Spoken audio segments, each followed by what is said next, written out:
Should the San Francisco 49ers add Taylor Lewan into the mix? Is Mike McGlinchey going to re-sign or hit free agency? Is Brock Purdy going to be available for week one? There are a lot of questions today on this Wednesday heading into the combine. We're going to talk about everything right now. You already know what to do. Smash that like button, hit that drop an SES in the chat. Let's vibe.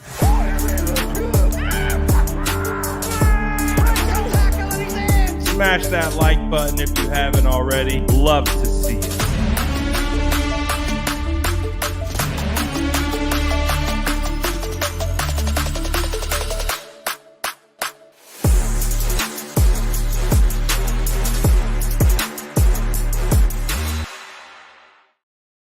Shout out all the SDS. Hopefully you guys are having a fantastic Wednesday as we got some stuff to talk about. Coming into today, obviously we know what happened yesterday and we'll circle back into all that good stuff. But of course, shout out all the SDS. And again, if you're new here, shout out the Sourdough Squad. That's what SDS stands for. It's a way of life. But let's work our way through this scenario, okay?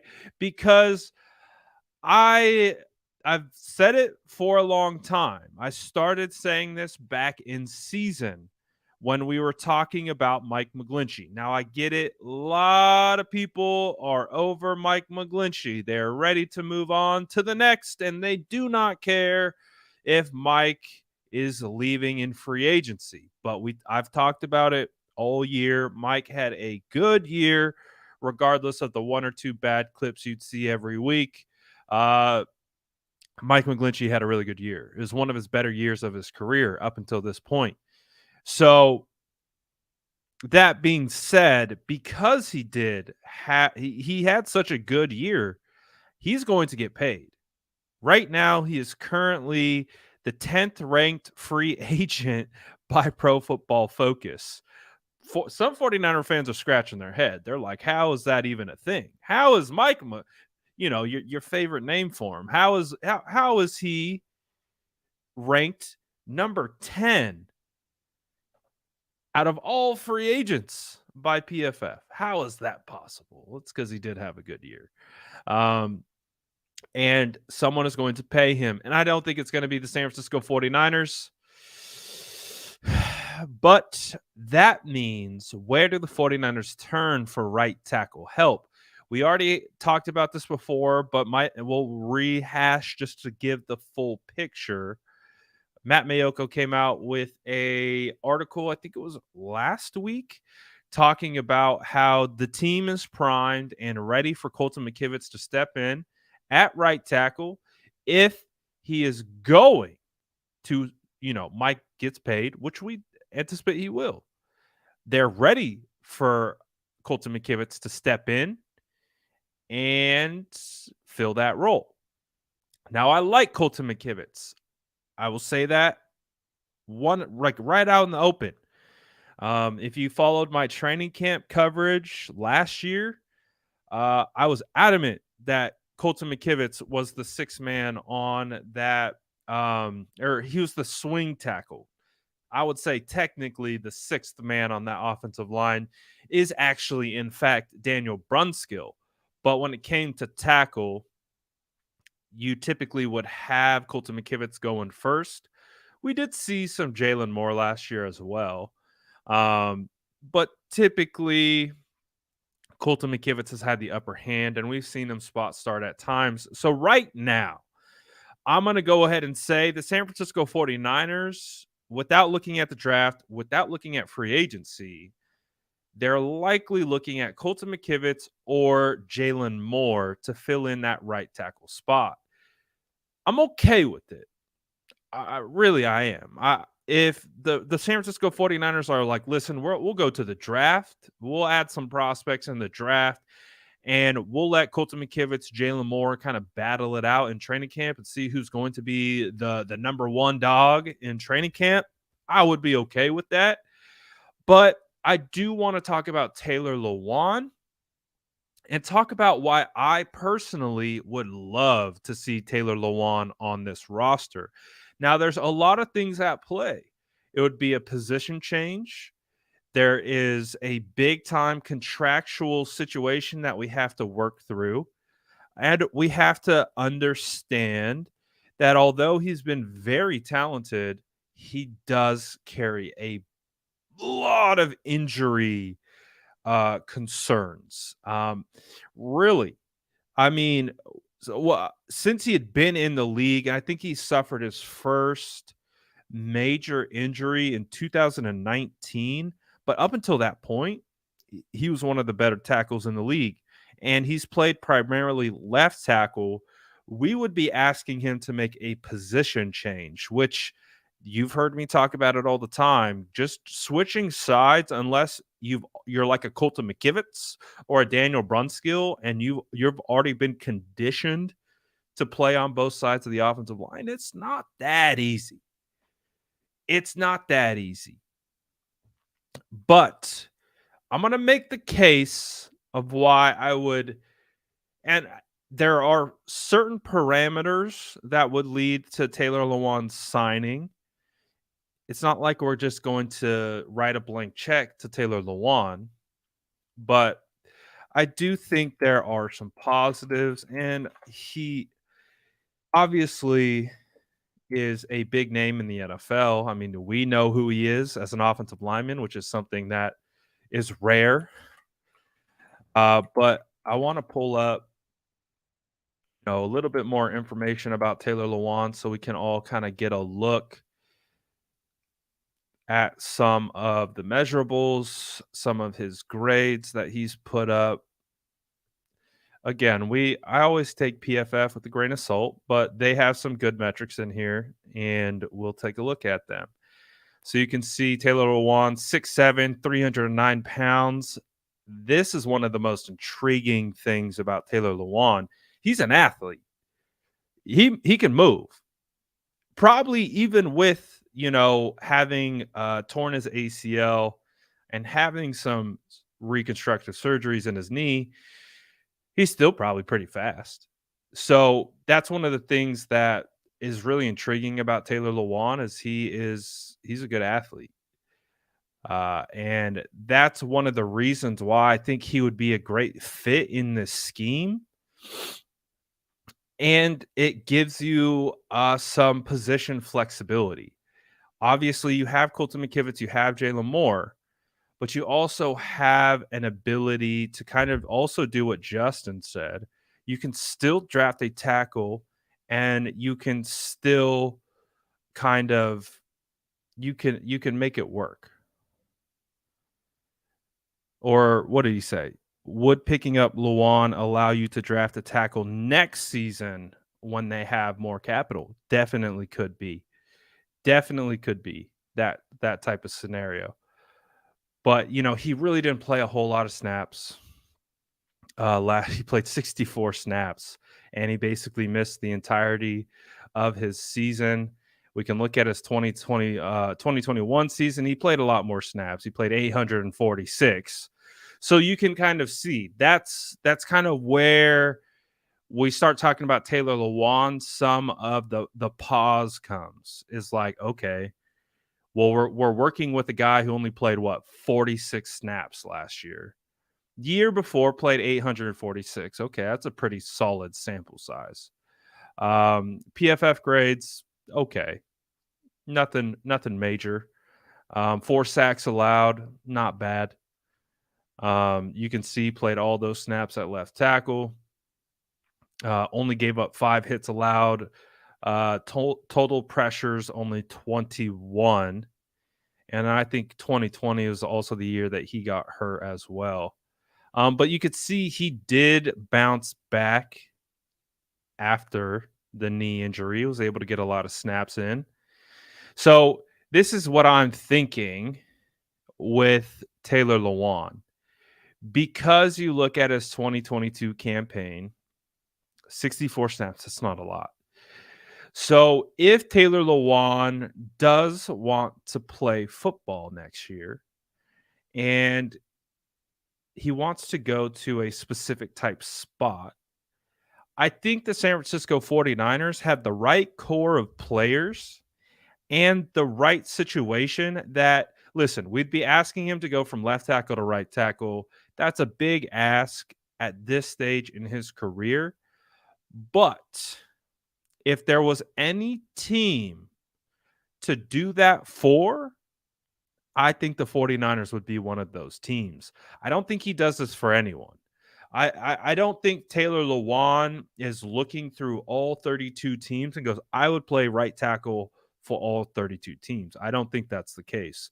I think he wants to be a left tackle. I'm sure he wants to stay where he's comfortable, but you give him an opportunity, you know, come with the boys, come with CMC, vibe with Trent Williams.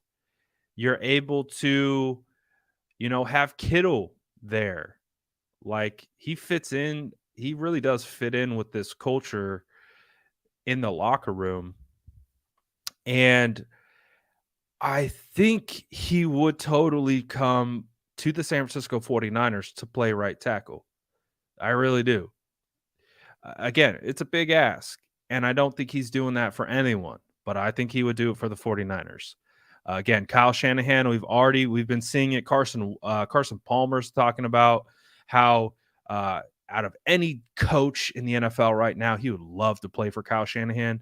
It is important to remember that the San Francisco 49ers have such a player-friendly scheme, and especially for offensive line. One of the things with Kyle Shanahan is he schemes a lot of stuff for his O-line and who he has at O-line. So with Taylor Lewan, they will figure out what the best thing he can do and his best traits and what he's capable of, and they'll design a scheme to fit him best. So it's a great spot.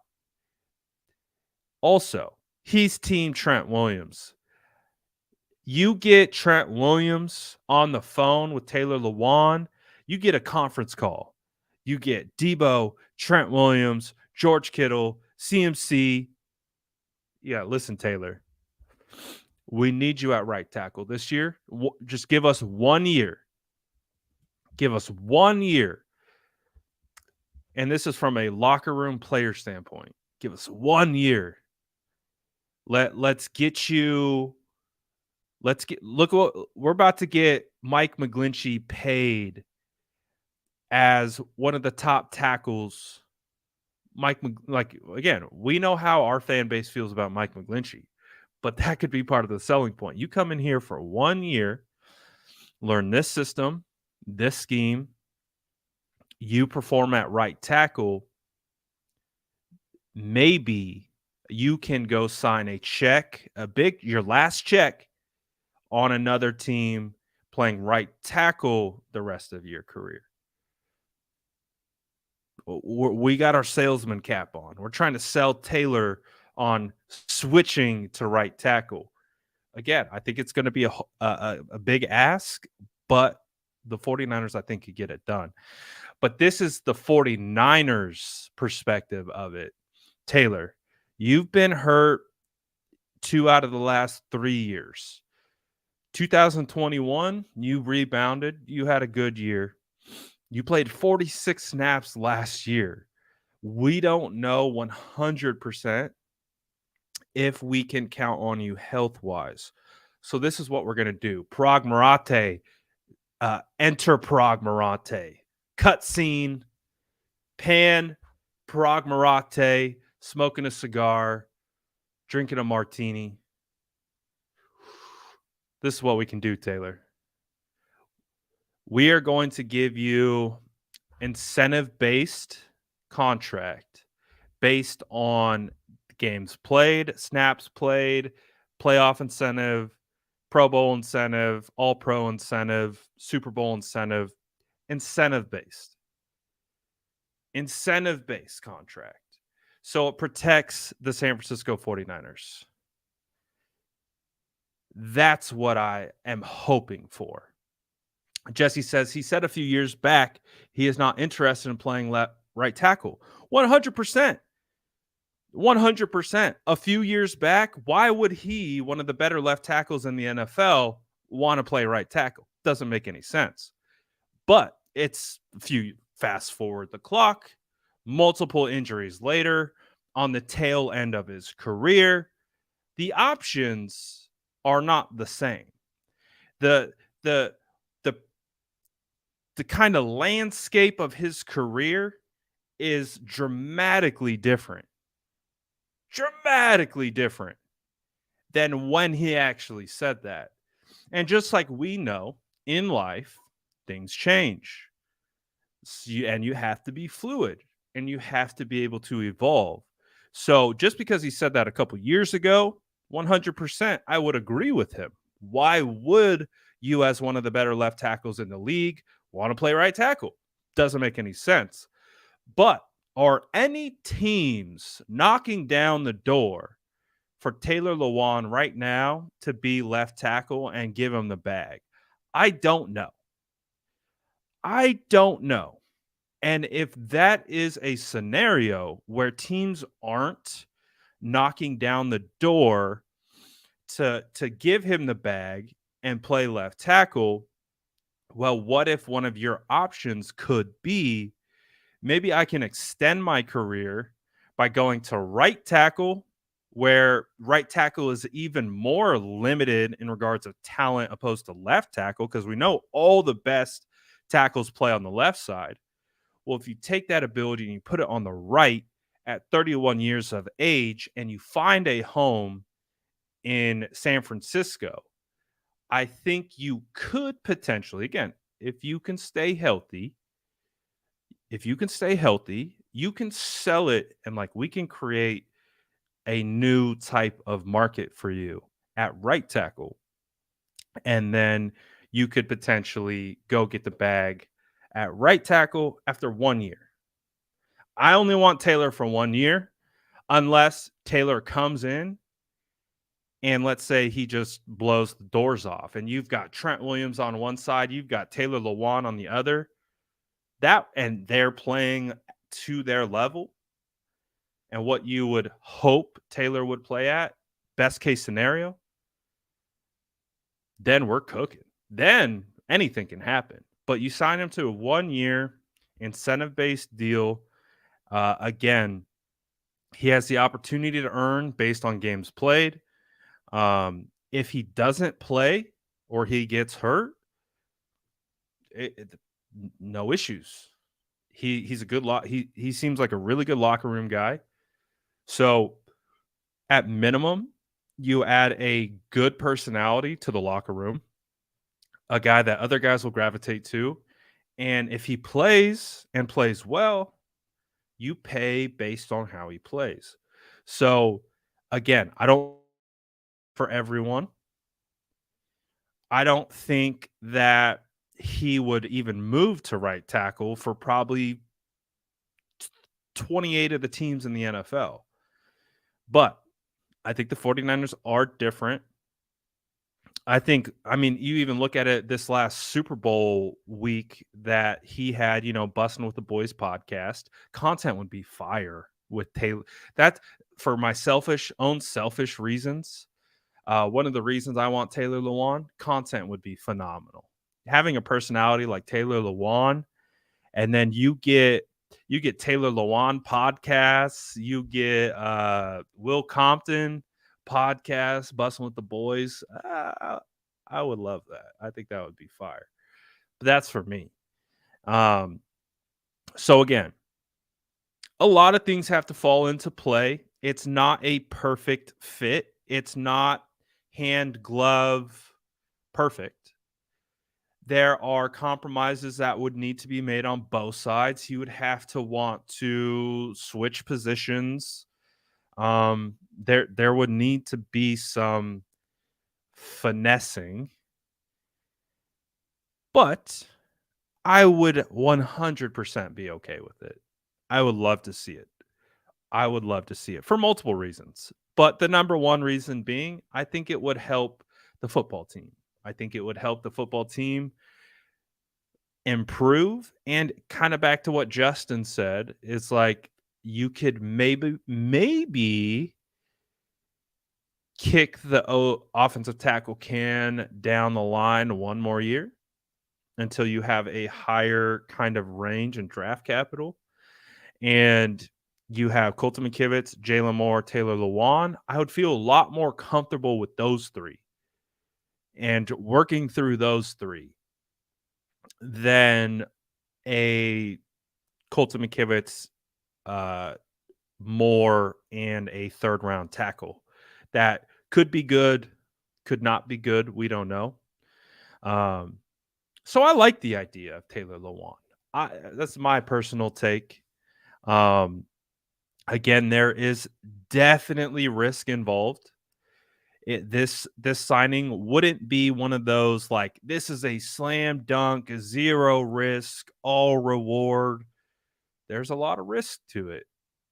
But we've seen the 49ers take shots on these guys in the past. They have. And if you could get him at a value, sign me up. Sign me up. Because I don't think McGlinchey's gonna resign.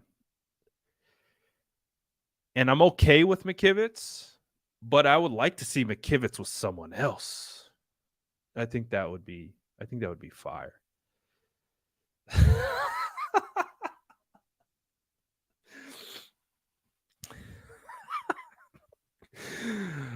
Oh gosh. This is my favorite take. 100%. This is my favorite take in history. Just like last year when everyone told me that Jalen Moore was gonna play guard, I was like, oh god, it's Jalen Moore at guard all over again. It's the same thing. It's the same thing. Justin says, I'm with you, Brad. Has the same upside as Michael Thomas signing. Hey, I feel like this team, as it's built right now, they have an opportunity to kind of go after some of these kind of riskier free agents from a health standpoint because they won't cost a lot. Like basically, and I know people don't like it, and I know it you have the negative side to it, i.e. Jason Verrett. You get the Jason Verrett 2020 season where you're like, oh, Pro Bowl Jason Verrett's back, but then you don't see Jason Verrett for a while.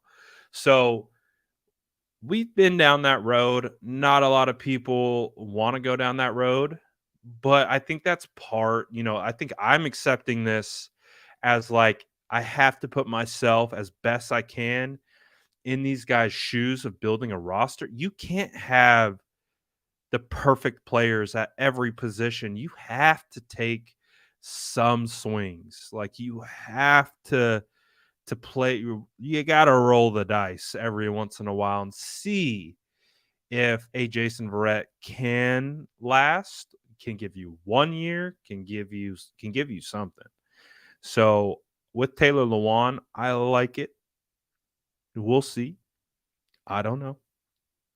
I like Taylor Lewan right now. I like the idea of Taylor Lewan more than I like Jawan Taylor. McGarry, I would much rather have the idea of what Lewan could be. But let's poll. It's not up to me. We're a democracy here. I give you my take, and then I ask you for your take. Drop it in the chat. Yes or no? We'll keep it easy. Yes or no? Would you want Taylor Lewan in the San Francisco 49ers jersey on a 1 year incentive-based deal at right tackle? Yes or no? Drop it in the chat. Make the chat dance. Go crazy. Go crazy. All right. So far, we got Boomerat. I'll take Lewan. Yes, yes, yes, Yes. Yes. Yes. Yes. With the exclamation mark. Yes. Michael says, I blindly follow Brad's opinion. I appreciate that. Two, hopefully it's worked out for you so far. I can't say that I'm batting 1,000, but hopefully I haven't steered you too wrong. Hell yes. Checking in on Twitch. We see you. Yan says no. Got a first no. That's okay. Yes, yes, yes. Si, senor. Yes, yes. Boxing fan says no. Yes. Incentive. Definitely. Hell yeah. Yes, yes. So it's a resounding yes. Oh, Mariah says nah. Nah, nah, nah, nah. Yes. Brad for right tackle. I'm thinking more center. Kyle called me the other day. He's like, get your butt back in the gym. We're gonna give you a look at center. I'm like, all right, let's do it. Yes. Injuries and not his position. No. Fair take. It's a fair take. I can't look at what Rob is saying and being like, outlandish. How dare you? It's a fair take. He's had a lot of injuries, and you're asking for a position switch at 31. It's a fair take. Yes, F it. We did it with Ford, Ferret, even McKinnon. Just do it again. Well, the thing with McKinnon wasn't injury prone until he got to the 49ers. Or I wouldn't even say he's injury prone. He just had two back to back terrible injuries. So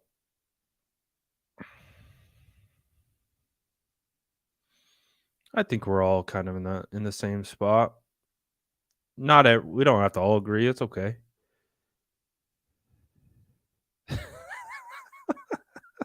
Oh, so you're saying I have some power here. Good. Fantastic. Shout out to all you guys, man. Hey, I would be okay with it. And you guys know I'm not a proponent of moving offensive linemen around. I'm very crystal clear with that. Like I talk about it all the time. I don't like moving offensive linemen around. However, if you get me that, like again, the idea of Lewan playing on the bookend, having Trent and Lewan at bookends to fill in for Mike if Mike leaves. Then you have Banks going into year 2. You have Burford going into year 2. Then you really just have to figure out what's going on with center. I'm down with that. I'm down with that. Definitely down with that. Well, this is the thing. Again, he's been injured. So it's not even about a right tackle salary. It's just who's going to trust him at this stage. 100%. Perfect. Injury riddled player. He'll fit right in. Oh, Kyle wants Anthony Davis so he can retire on us for a third time. I can't wait for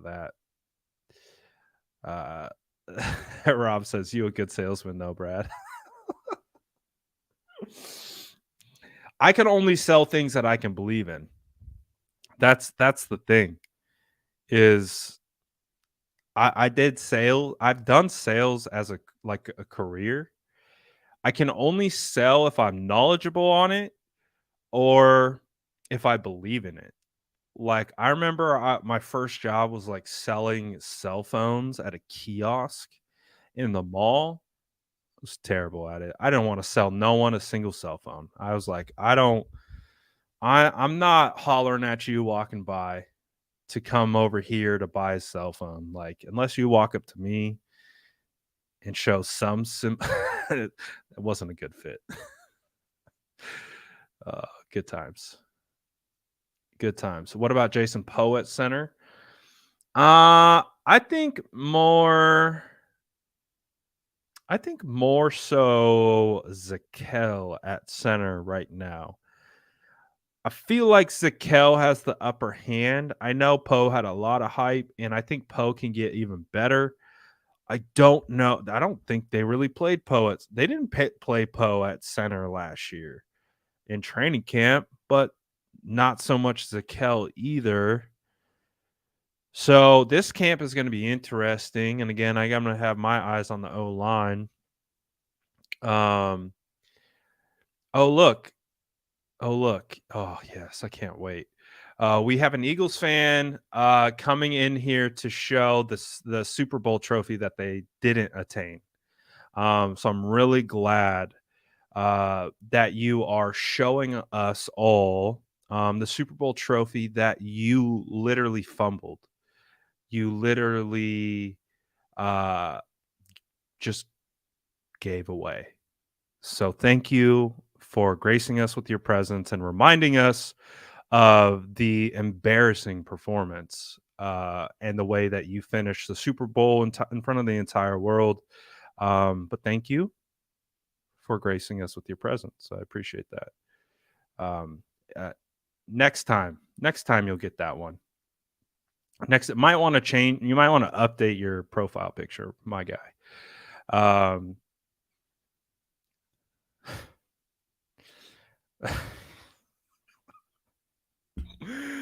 the audacity to try to flex on 49ers fans with the trophy that you didn't win. Unbelievable. That's wild. That's wild. But hey man, we know why it's a blowout. We know why. But I can't wait for next year. I really am. I'm looking forward to that Eagles game next year. I want it more than a lot. Like, I mean, shout out to the Eagles fans, man. Like, shout out to you guys for really making me despise you as a group. Um, I can't wait for that game. That game is going to be fire. I'm looking forward to it. I just hope we have a quarterback that can throw the football. That's all I'm hoping for. Oh, but hey, that won't stop Eagles from victory lapping. Sad group. Anyways, we move on. What other things do you guys want to talk about? I got my Taylor Lewan agenda out the way. You guys clearly see where I sit. I'm definitely a fan of Taylor Lewan propaganda, so I will continue to perpetuate it. But at least I have some reasoning behind it. What other things do we want to talk about today?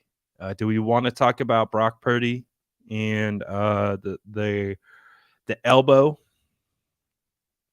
Talk about free agent centers. I could do that. I could do that. You're the first one to provide a topic, so let's run with that. Free agent centers. All right, I can pull up a list right. Meow. We can look at free agent centers. I really do. Obviously, the reason why we're looking at centers is because we actually, I think it was a Ponte. I think it was a Ponte when I was talking with Jason Ponte. I think it was State of the Franchise last weekend. I think I've just like assumed that Brendel is probably going to resign, but I didn't really think about that. You know what? Someone else could offer him a contract.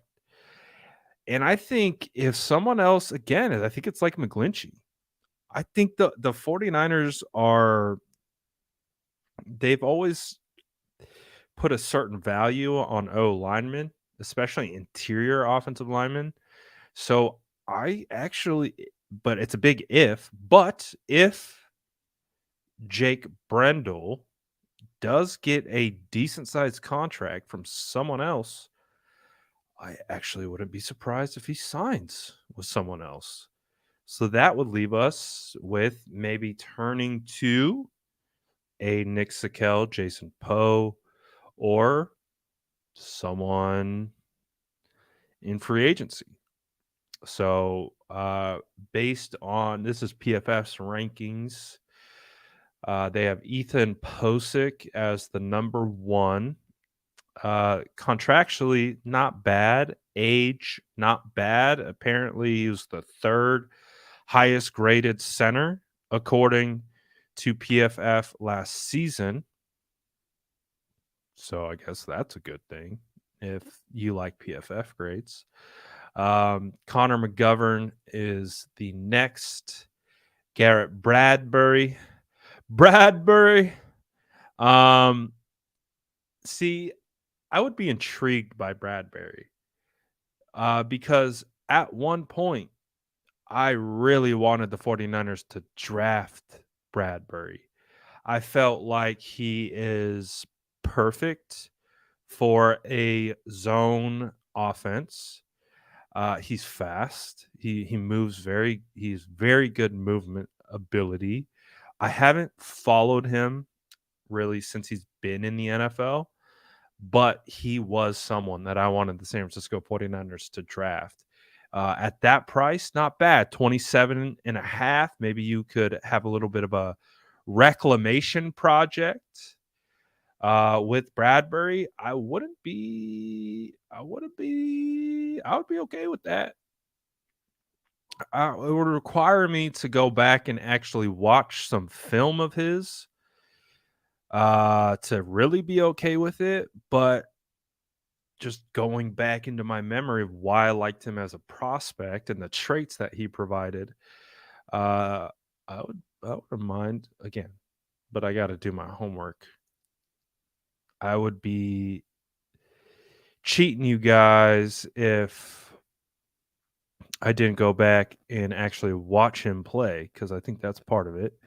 You can see he had 800 over 800 snaps, only 2 sacks allowed, 24 pressures. It's definitely on the higher end.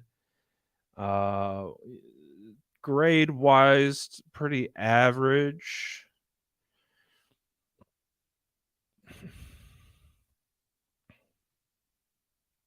Cool. Cool, cool. Wait. Bradbury. And I don't like him just because part of his last name is Bradbury. Let's see, what do we want to look at here? Um, it's too in the weeds. Decent grades. I mean, ooh, bad game against the Saints. Oh, look at that. 65.3 against the Eagles. Sign him up. So you could see he's somewhat improved. Definitely seemed like it was his best year from a grade standpoint, but I am actually intrigued. I might go watch him, to be honest with you guys. I definitely might go watch him.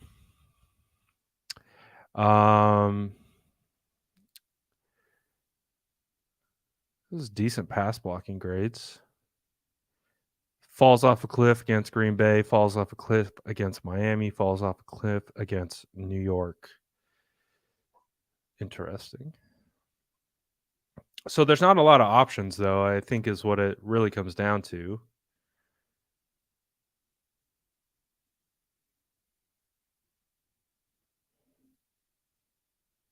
So there's like what, 3 available free agent centers? It's not a lot. 6'3", 300, ideal center. Sign me up. I'm ready, coach. Kyle, sign me up. I am sad to say that I'm not sad to say I'm 6'3", but I am really dang close to being an NFL size caliber center. So that's why Kyle hit me up. let's go. We're going in. Nah, nah. Uh, my measurables? So when I first started, when I was playing JUCO, I was 6'3", 255. I was straight up linebacker size. Um, but I was fast and I had good technique. Needed to learn the playbook a little bit better. But hey, I learned that stuff later on down the road. I'm a slow learner. It comes with the territory. Uh, but hey, right now though, I'm ideal. I'm ideal Kyle Shanahan size. See, we got to make O-line a sexy position. I'm telling you. It starts with us because once it starts with fans, if fans start paying attention to O-line, we start buying O-line jerseys, we start hyping O-line, we start getting we start actually celebrating O-line, and we stop just posting all negativity about O-line when they make mistakes, and in fact, we praise and we uplift O-line. Maybe, just maybe, they'll start to pay O linemen more. And then when they start paying O linemen more, we'll get more athletes on the O line. The take that I will go to my grave with is Eric Armstead would be the best offensive tackle to ever play the position if he stayed at offensive tackle and didn't switch to D tackle. I will die on this hill. I want to get him on the show just to ask him that question alone. Do you think if you stayed at left tackle that you would be the best left tackle to ever play? Because he's got, like, one of the reasons why Trent is the best left tackle is, yeah, I'm dying on this hill, Jason. I'm dying on it. It's because of the athleticism. You get Big Eric out there at tackle. Come on now. This is what I'm talking about. The O-line revolution. Sign me up. We need to put out more propaganda to get these defensive tackles, get them mediocre. And I'm not saying Eric Armstead's mediocre. That's not what I'm saying. But, mid-level DTs, if you switch them onto the O line, they would become top tier offensive linemen. Come on, man. I know it's not sexy now. We're going to make it sexy because we're bringing sexy back to the O line. Got to make it a sexy position, man. Trent Williams right now is the swag champ. You bring Taylor Lewan in, two swag champs playing OT. We get Banks. We get Banks cooking. Burford's already got some swag. We'll see, man. We'll see.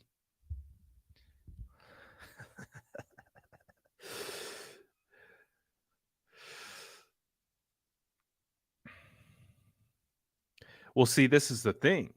Vlad says, Brad, most people would rather be the ones laying the hits, though. If you're a good offensive lineman, you are laying the hit. You're laying the hit. You are initiating contact. So, if you're a good offensive lineman, you're fast out of your stance, good pad level, good base. So, Belo said, "This man Bird lit, probably sipping E&J out the brown bag since the loss." Cook, Cook. What was that? Man, I don't even drink. What was the Taka? No, there's some bootleg stuff out there.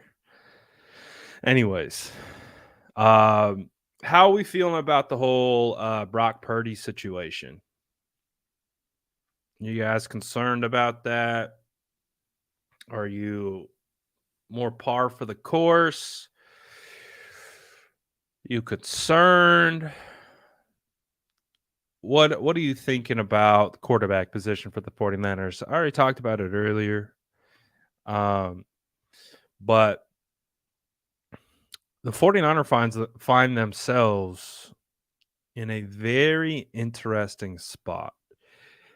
I think we've already been in an interesting spot, but I also think, I heard this doctor go on with Willard and Dibbs on 95.7 The Game, and he's a surgeon, from my understanding. I believe he's a surgeon who works at the UCSF medical, and I think he does some type of surgery. I don't know. I don't know the whole story behind his credentials, but he was basically saying like inflammation is pretty normal in a UCL. He thinks that they could potentially have come across something else. He says that this doesn't feel like a normal scenario.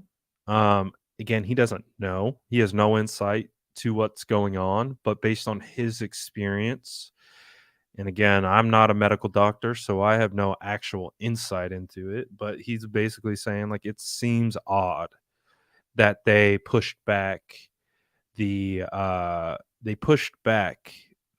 surgery. Um and we already know he's already on a 6-month timetable for return. And so it's going to be very interesting what the 49ers do. I think these next couple weeks are going, and I agree with Corey on this. I think we kind of got to throw the timeline out the window right now. I think the timeline is totally TBD. Until we get out the surgery, I don't think we know. I really don't. I know we have an idea. We understand that Brock Purdy can be throwing 3 months after the UCL repair. It's just not confirmed if it's going to be a UCL repair yet. So I think we got to be patient. I don't think we can have an expectation. I think it would suit our mental health as fans to just be fluid with Brock Purdy. Just be fluid. We don't know if he's going to be back. We hope he is, but we don't know. We hope it's a UCL repair and not Tommy John, but we don't know. We just don't. Anything can happen. So let's be fluid with it. And I think not only do we as fans have to be fluid with it, I think the team has to be fluid with it, but the team can't wait. You know what I mean? The team has to be proactive. They can't be reactive. So multiple things at play. Are they going quarterback? If we know they got to go quarterback, because at minimum we have one quarterback right now, and that's Trey Lance. Two, Are they going veteran or are they going rookie? I see the chat is for I love the Jake Hayner agenda. We're all for agendas here. Rome says I like Jake Hayner and Clayton Tune. Tune is a guy that I like that can get that ball all over the place. Um, but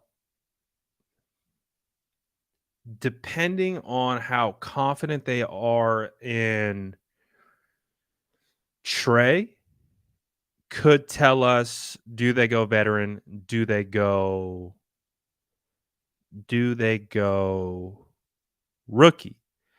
But I do think it's important that just because Brock did it, not everyone else is going to be like that. I think that's the very important thing that we have to remember with evaluating quarterbacks, especially, is you'll see how certain quarterbacks who get drafted will then have an influence on the next crop of prospects, good or bad.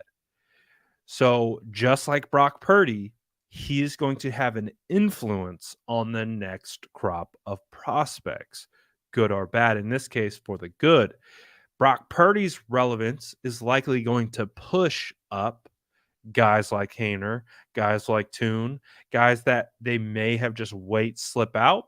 They might not do that this year because they're like, we can't pass on Brock Purdy again. But it is also important to remember Brock Purdy is a very, uh, you know, he has some uniqueness to him. So I wouldn't, and that's what you got to weigh is you got to weigh out. Can we find the next Brock Purdy?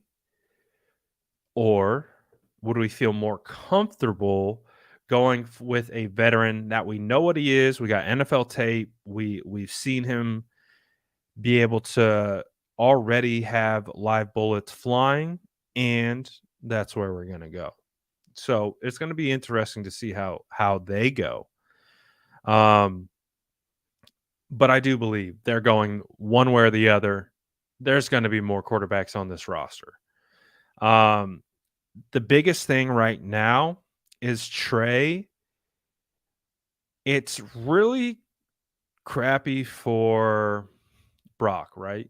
This whole situation, it's really crappy for Brock, just like it was really crappy for Trey when Trey got hurt and lost his opportunity. Well, unfortunately, the NFL is the NFL. The best ability is availability. And if Brock isn't available, Trey Lance has now an opportunity and probably his best opportunity as we stand right now. As it stands right this second, Trey Lance is probably his best, clearest path forward. No Jimmy G in sight. Like Trey's real competition, only real competition on the roster right now is going to be out for a long time. This is Trey's best opportunity right now to prove to everyone that he can do this. And it's kind of exciting. You know, we had big time Dame on. Was it yesterday? He got me hyped up on Trey. He did. He got me a little rejuiced on Trey because obviously for me, I watched what Brock Purdy did those last however many games, and that was the best I've seen the 49ers offense operate since 2017. Since Kyle Shanahan stepped into the building, I have not seen the offense look like that, work like that. Was it perfect? No, it wasn't perfect, but we hadn't seen that level of efficiency and execution from a quarterback ever. Like, and Jimmy was playing well, but still Jimmy had his Jimmyisms. Um, so with Trey though, we need to give Trey at least an opportunity to show us what he has. And if he shows us what we think he has, and what we believe he has, then and Kyle can trust him because I think that's part of the evaluation, right? It's like clearly Kyle trusted Brock. Clearly the players trusted Brock. Now we need that same energy with Trey, and if we can get it, then it will be very, very interesting to see what we get out of Trey. So if we get that belief, we get that trust with Trey, maybe we see Trey take big time steps in his development. Um, but nonetheless, the quarterback position with the San Francisco 49ers, crazy. To me, it is at least that are we headed into year 7? Are we headed into year 7 with Kyle Shanahan? That's crazy to me. Year 7? No. Yes? I'm not good at math. So I think it's 7. Jeez. Time is flying. Regardless, year 6, year 7, um, we still don't know who the quarterback is. For whatever reason. There are plenty of reasons, but I think that's one of the hardest parts about being a 49er fan right now is because we see the roster. I think the 49ers and Kyle Shanahan have done a phenomenal job of building the roster. There's just been so many questions at quarterback. And if they had the right answer at quarterback, this team has won multiple Super Bowls. So we'll figure it out one day. One day, we'll figure it out. Oh, I don't want Carr. And I liked Carr coming out of the draft.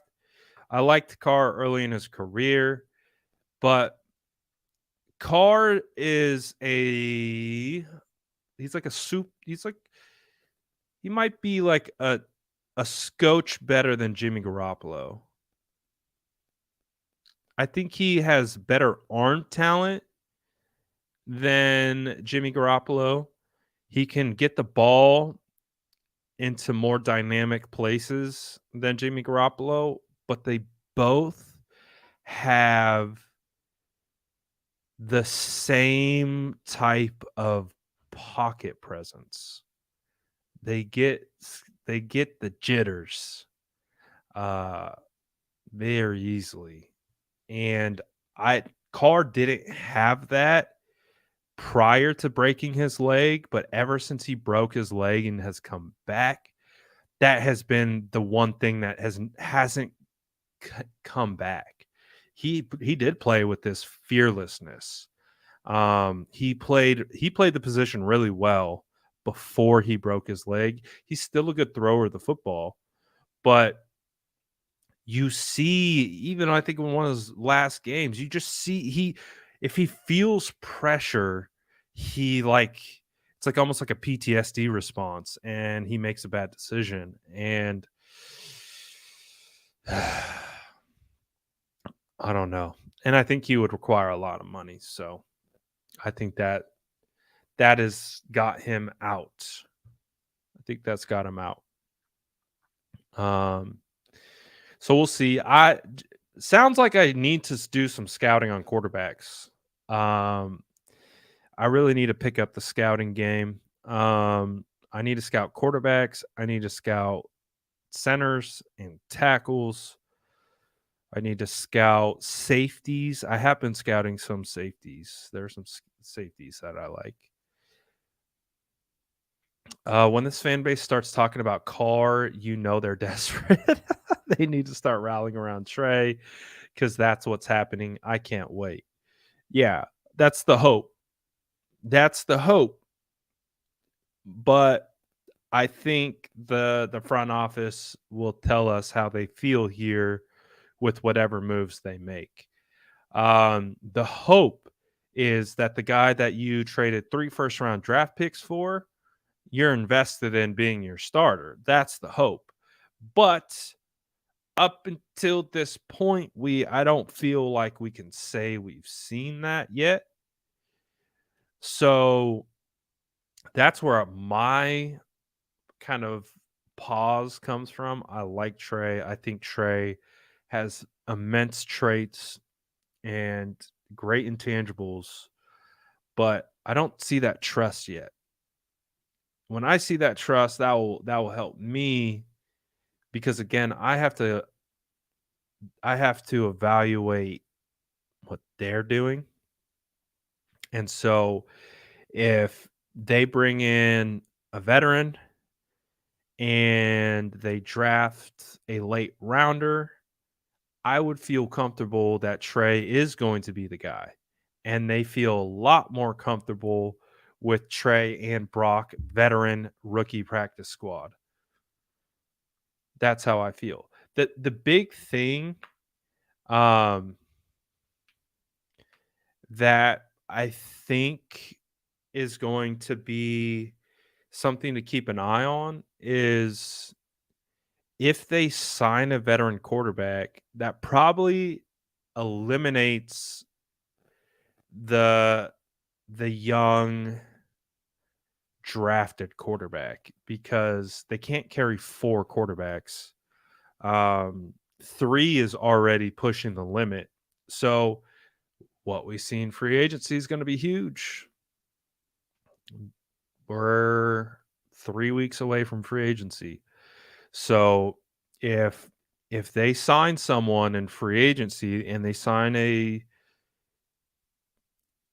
backup veteran, that probably the Jake Hainers probably go away because they're not going to carry 4 quarterbacks.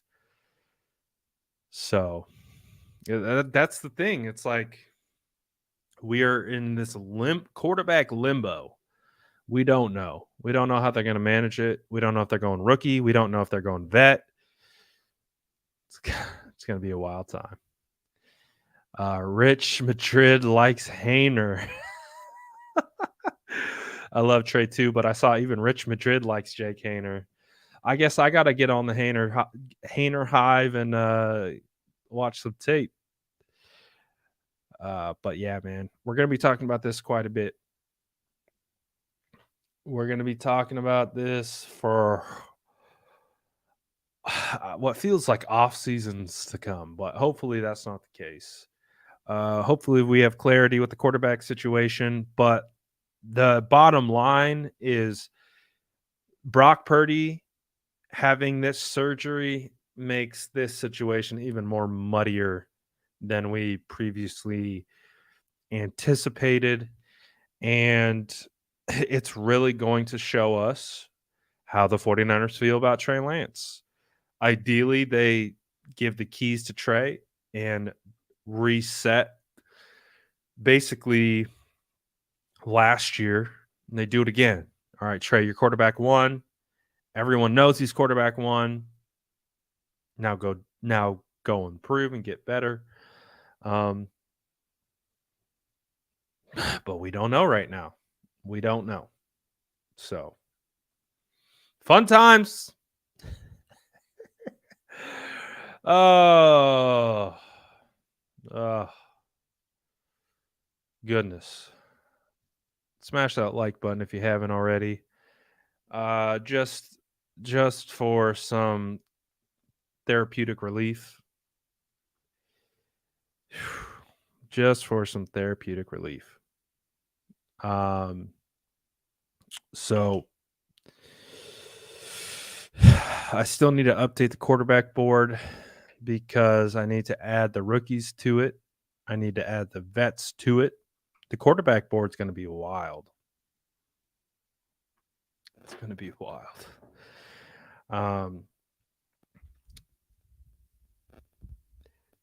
He's from Monte Vista? Really? He's a Danville kid?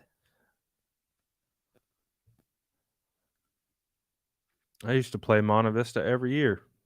I played against Zach Ertz when he was with Montevista, and he was huge. And Zach Ertz wasn't even the best player on their team.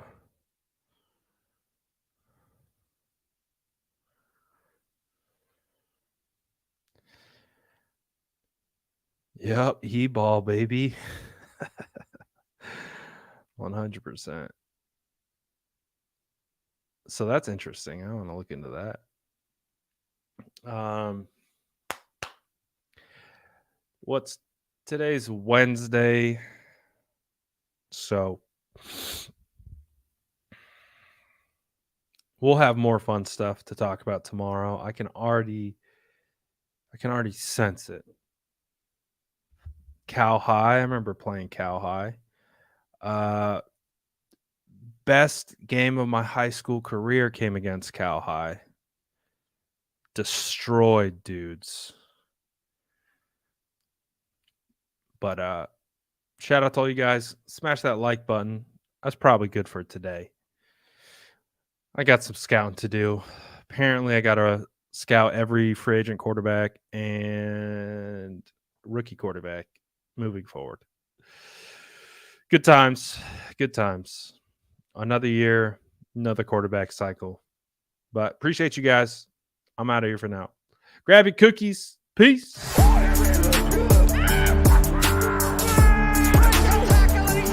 Smash that like button if you haven't already. Love to see it.